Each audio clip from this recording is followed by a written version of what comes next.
All right. Okay.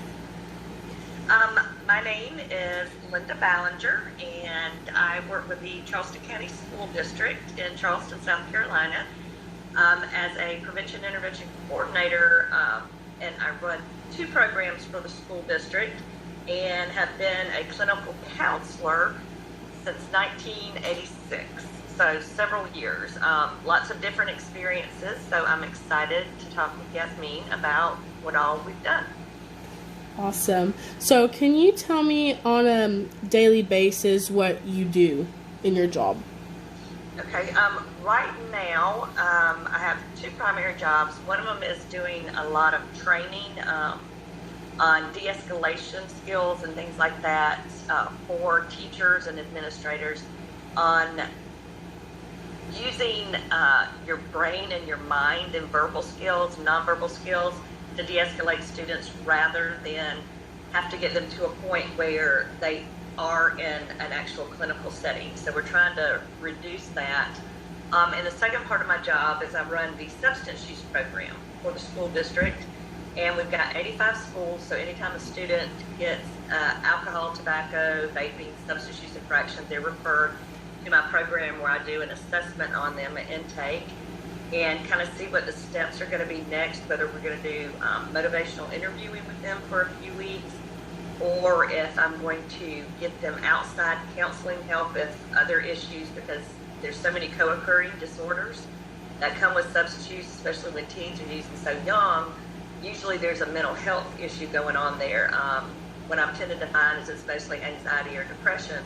So I locate a therapist that specializes in those areas outside of the school district, refer them there, or if they're really struggling, I will refer them to a treatment center, either in South Carolina or outside of the state, just kind of depending on what the needs are of that student, because there's so few facilities for teenagers and substance use. Very, very minimal ones, and even though they may have some, a lot of them don't address kind of the onion once it's peeled back of what started the substance use. So in an average day, I'm out seeing students anywhere. Wow, I had 300 in my caseload last year. Due to COVID this year, I'm not getting as many, but I do have some that I carried over from last year. But in the average day, I will go to school, set up shop there, and bring in those students, just kind of see where they are and give them some additional coping skills, because anxieties come about just from COVID on its own. So trying to deal with that, and then having issues of virtual schooling, especially for the seniors and all, or the freshmen, it's their first time in a high school. It's bringing up a lot of issues. So just trying to put out fires and get them the help they need. Awesome. So, how long have you been in your profession and / working in this career? I have been in various positions in this career since 1986.